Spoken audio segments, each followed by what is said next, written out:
So when I wanted to become, I was a good basketball player. Okay. At LaSalle High School on the south side, which closed down the year after I left.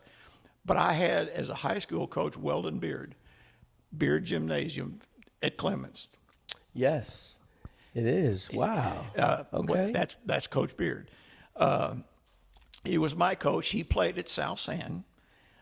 He was a stud for Coach Littleton. Him and Coach Zamora, from South San. Yes. He's in the Baseball Hall of Fame and the High School Basketball Hall of Fame. And all of those guys.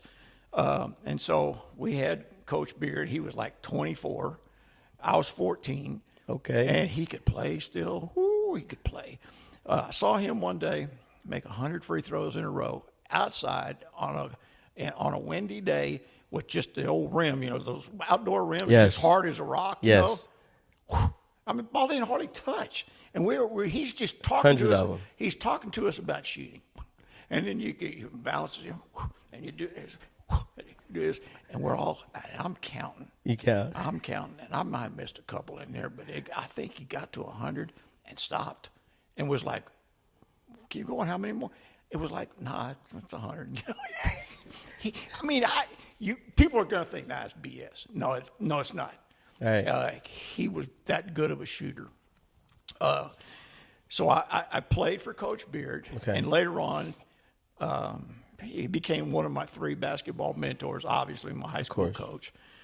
And so from there, I went to St. Mary's University, and I was done playing. I hurt my knee when I was a sophomore in high school, and they didn't do knees back then the way we can do them now.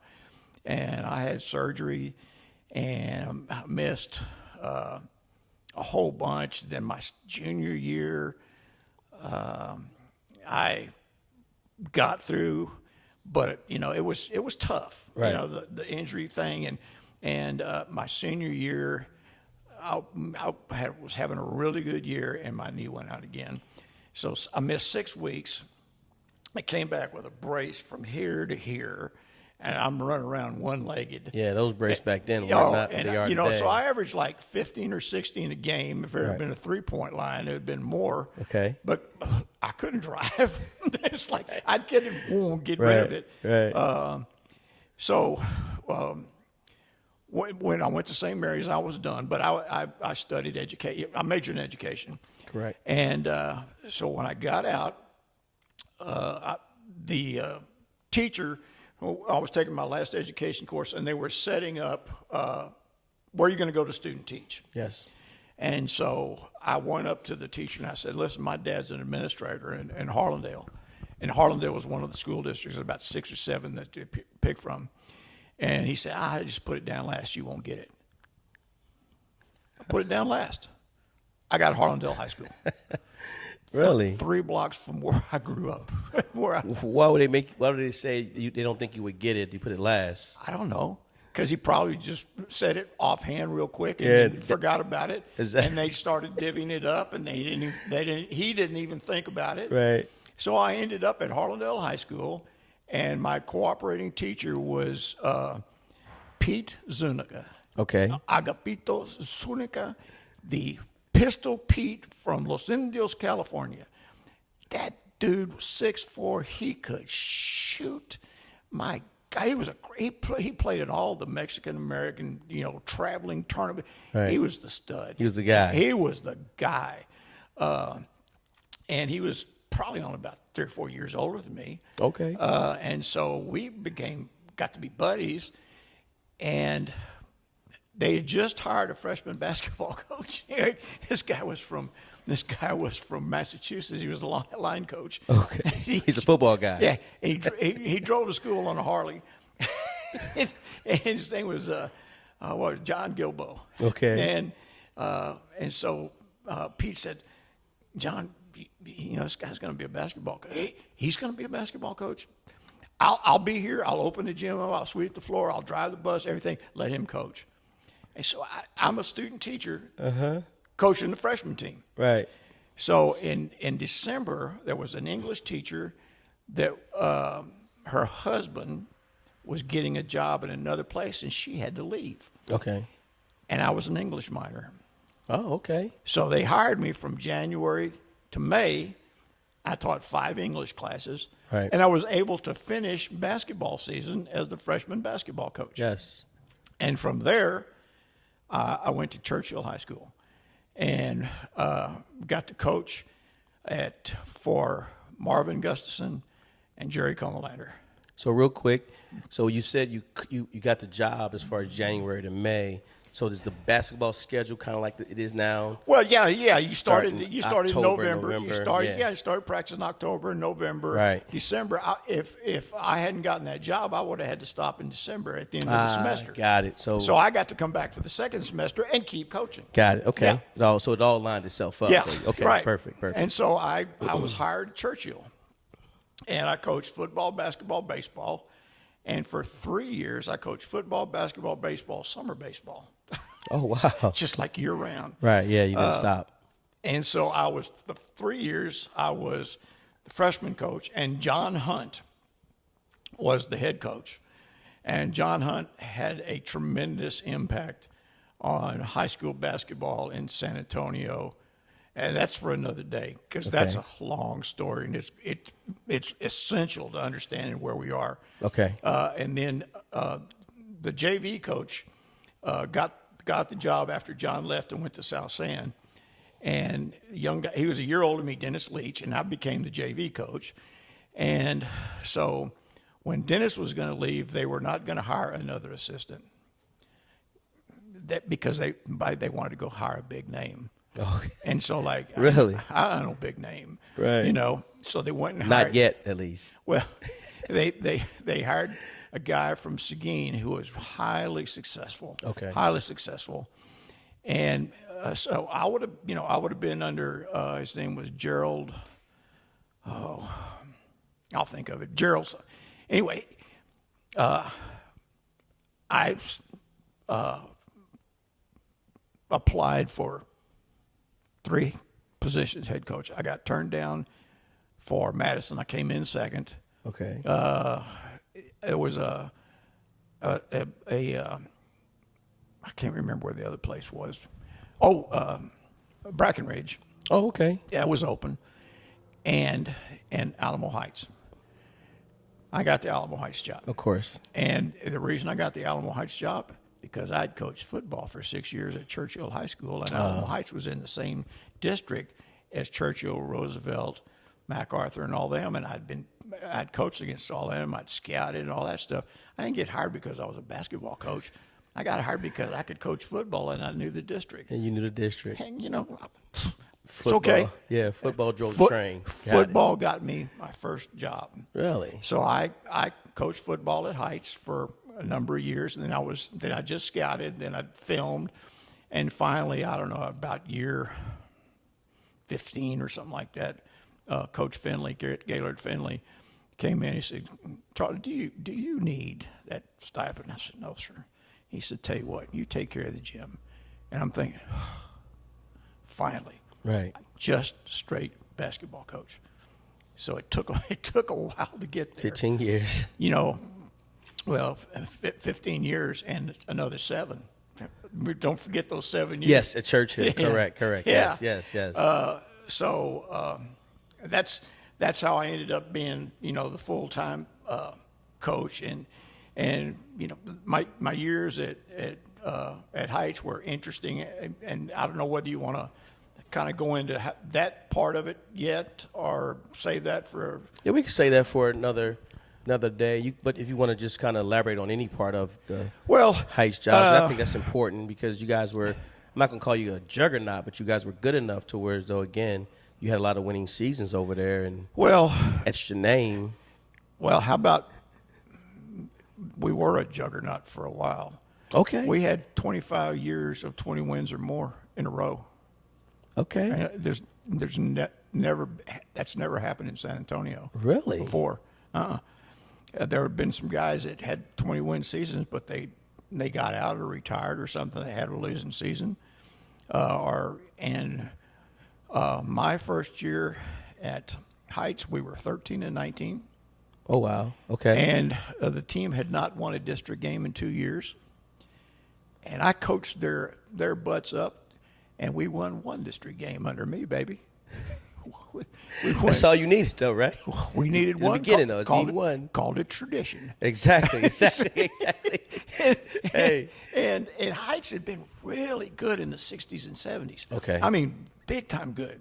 And they had been to the state tournament in 51, 52, and 54, had won it in 52 and won it in 54. Had been, back then there weren't as many schools. Correct. And Alamo Heights did not play against African American players. Okay. They were played.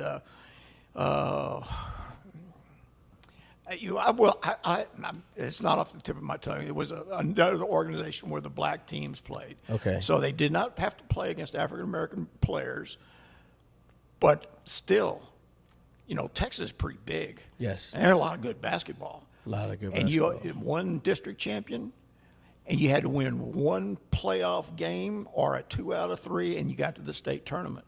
Okay. So just think, if you're the number one team in a district, and back then they had like 12 teams in a district. Yeah, they got a lot more. Now they play district every day. Yeah. And then you end up against somebody, then you get there. So they played a lot of games back in the day. Okay. There was no game restrictions. Oh, was it? No. My dad's best record, I think, was like 39-11 or something like that. Yeah, because you can't get over, 40 games now, right? No, I think it's like you got 22 single games in 3 tournaments, or 21 in 3 tournaments. But they're playing roughly about 30 games right now. Well, but see, that's what I'm saying. You can't play you anything get in over. a tournament, you get 3 games, Right. or you get 4 games. Right. If you get in the final, you get in a bigger tournament, you might have 5 games. You got Right. the finals or the third place at the consolation. Right. So you get 5 games right there. You play a game on Tuesday, you play 4 or 5 on the weekend. That's like 6 games that week. Yes. So that's where the high number comes in. Okay, I get it. I get what you're saying. But as far as like single games, us against somebody, Right. there's it's either 21 or 22. Okay, that makes sense. Yeah. So all right. So where was I off of that? No, you were just explaining how you guys were a juggernaut. Oh yeah. because You So went for 21. Yeah, you won 21. You won what? How many seasons did you have? 21 or more. 25. So yeah. So the first year was 1-13, and the second, and we finished 13-19. Okay? Yes. The second year we finished 12-20. 1 game less, but in the last 2.5 weeks of the season, with those first guys that I had, almost all of them I had back, except only 1 or 2 seniors. From my first 3 year, there were 3 seniors. Mm-hmm. Steve Greider, John Hardy, and you have to cut that out. I'll have to come back in. You cut that out. All right, I will. Anyway, Matt Molak. There you go. No, not Matt. Mike Molak. Matt was his brother. So all 3 again. So Steve Greider, John Hardy, and Mike Molak, 3 seniors. Yes. And the next year we had, so the last 2.5 weeks of the season, we beat number 1 Churchill, number 7 or 8 in the state. We beat Roosevelt, who was like 4th in the city. We beat Clemens, who was like 3rd in the city. And we beat Robert E. twice. We beat Lee in the first round, beat him in the second round, had 5 district wins. Oh, okay. Ended up 12-20. But for the last 2 weeks, we were hot. Right. So all of that stuff, it took 2 years for us to actually kind of play good. Right. And knock off a couple of teams. And so the third year, we go 15-17, but we won 7 games in district. Okay. And 2 of them were forfeit. They still count as wins. Oh, though. yeah, because Laredo Martin played a 20-year-old guy. There you go. And so I'll take those. So Laredo Martin had to forfeit everything except maybe they won like 3 games and they really won like 30 or something like that. They had to forfeit them all because this guy was living across the border. Basketball. So I remember Coach Denny Smith from McCall and I were, we'll take those wins. Exactly. So take those wins. Instead of being 13-19 again, we were 15-17. There you had go. seven district wins. Right. The year after that, we went I think it was 23-9, came out second in district. It was still only one team. And from then on, we had 20 or more wins for 25 straight years in a row. Wow. We had a 16-16 season. And that season, the three best players in the program did not play their senior year for various reasons. And so we go 16-16. And from after that, we won 20 or more. In my last year at Heights, we won 31.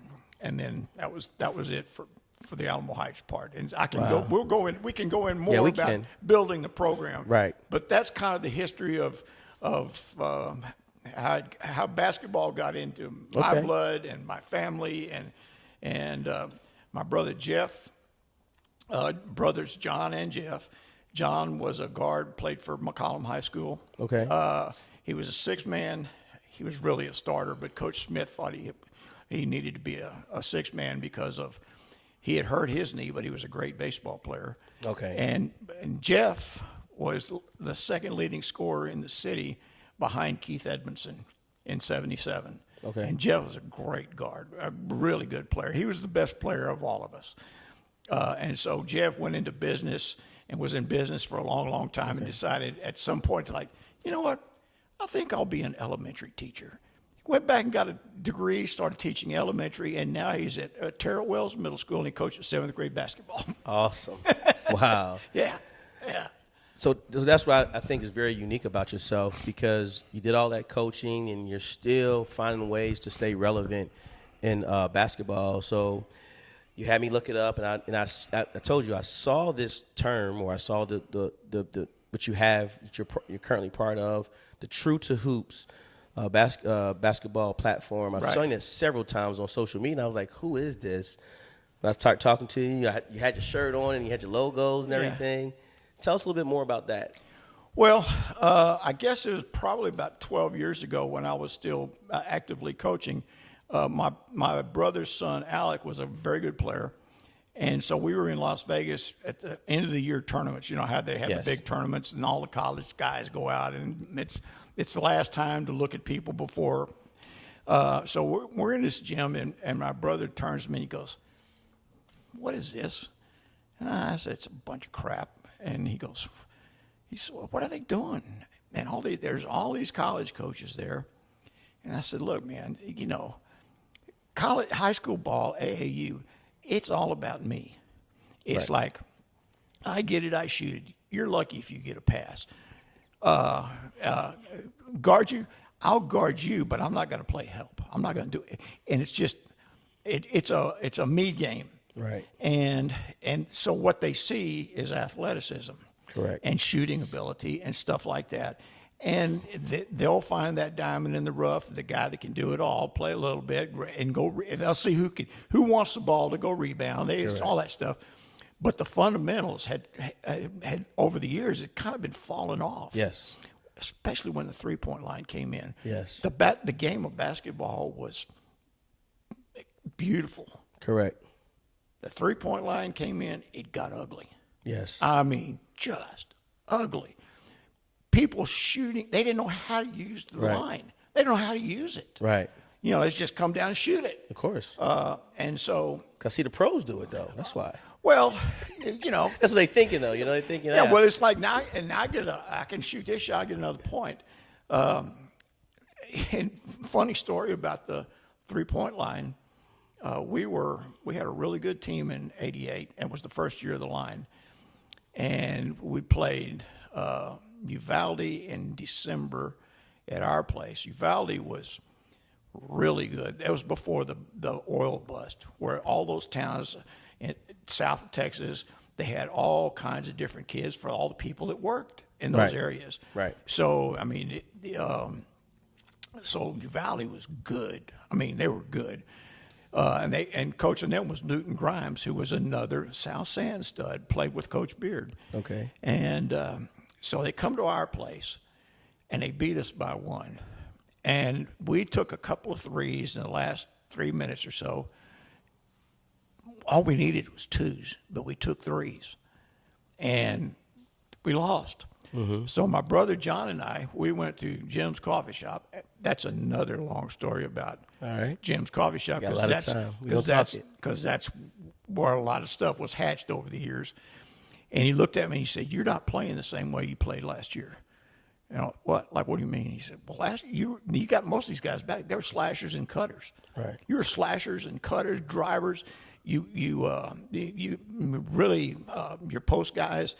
And I'm thinking, yeah, we took 12 shots tonight, and probably 2 of them were good that were 3-pointers. Okay. And so Monday I went in and I told our guys, we're not shooting another 3-pointer the rest of the year unless we have to. Right. So we didn't shoot anymore. We won 16 straight without having to take a 3. The first time we had to take a 3, maybe 17, was when we got to the state tournament and we were behind and we had to shoot some 3s. Right. But I told them, if you take a 3 at the end of a quarter and you launch it, okay, that doesn't count. Right. You know, but if we have to shoot it to tie or anything, you know, that's fine. We got to do that. But we never got in that situation. We were in some tight games, and the 2s and the free throws made it for us. And one of the things that I always preached to our guys was make layups, make free throws, win games. That's Period. It. Yep. You want to know how to win? Make layups, make free throws, win games. Yep. So how do you get to the free throw line? Well, you better go to the basket. Drive to the You basket. better rebound. You better block out. Do that, you get to the line. If you're standing around just jacking shots and we don't ever get to go shoot where nobody's guarding us, then so let's go shoot 25 free throws a game. What do you think? And for years, our average free throws per game shot were between 22 and 25. There were games where we shot 28, 29, 30. It's a lot of free throws. Yeah, lots, but we worked on it. Yeah. We worked on it. That's saying you're getting to the line, of course, by doing what you're telling them to do. Right. In practice, and then, of course, layups, you don't get layups by shooting jump shots. No, you don't. But if you're driving, making layups, what's open? Jump shooters. Jump shots. And 3-pointers. You know, all that stuff. Drive and kick. Yes, sir. Becomes open. It took forever for people to figure out how to use the line. Correct. It's like and now you watch the game, everybody knows this is how you use the line. People didn't study it. Right. And so we did that. And also, if you're shooting 2s, that means you better guard. Because if somebody's 3-point shooting and you're getting 2 and they're getting 3, well, that doesn't equal out very good. No, your numbers are low there. So in the meantime, we better guard, we better rebound, right, and we better take charges. Right. And there's an old rule in basketball, and it's a good one. If you can't block shots, which we couldn't a lot of times, right, which we couldn't, you can take charges. Facts. So I had in our dressing room, I had a chart. It was called a Purple Heart chart. So if you took a charge and it was a Purple Heart. Okay. Okay.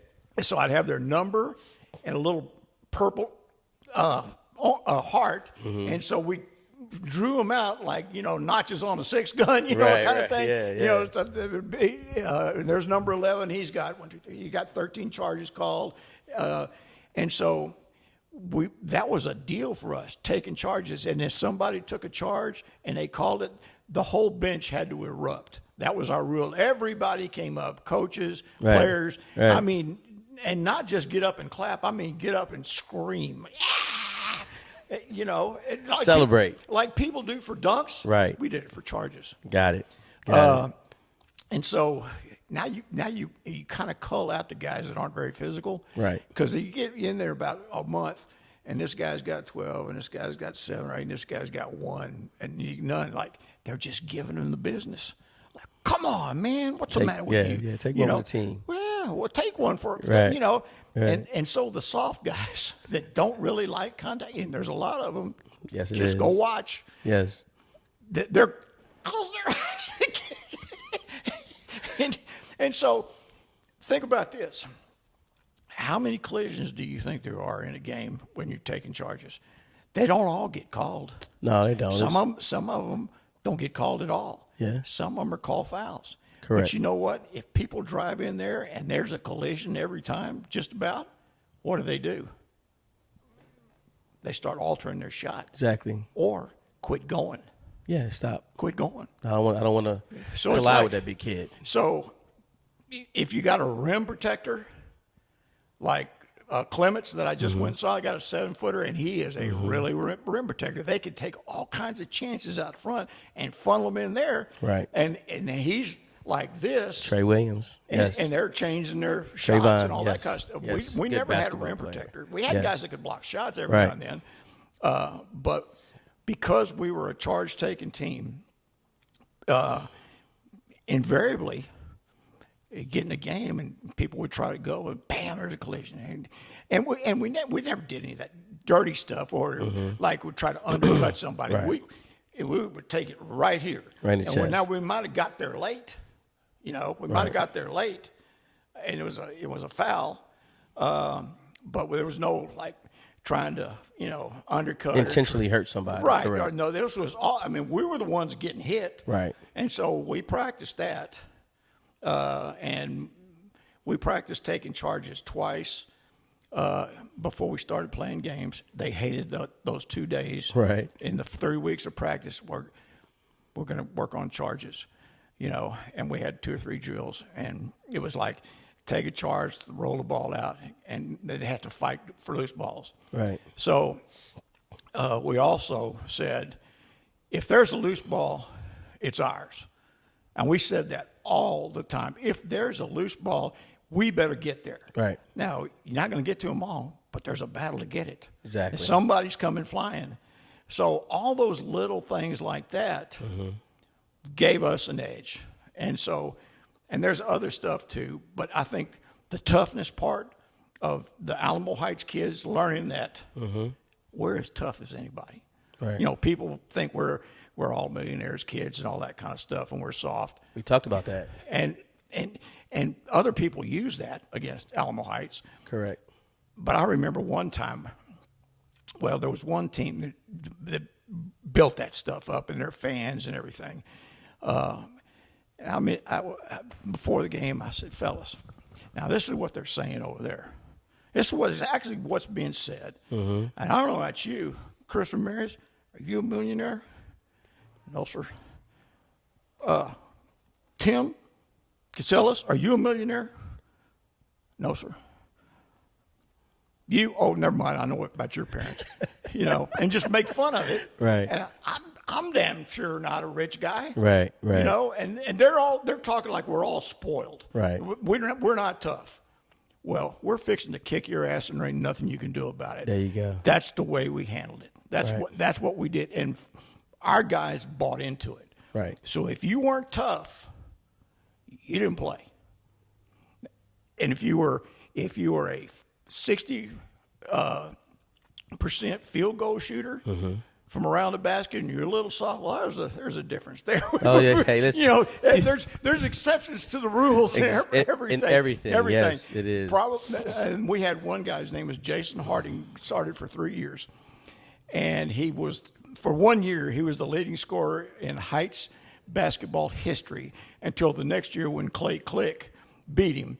But Jason was not tough, but he could score. Woo! And in traffic, he could take punishment and score, but I had to force him to rebound. I had to force him to try to take it. He wouldn't take charges. Because at that time, we wanted all 5 guys rebounding, correct? Oh, yeah. Yeah.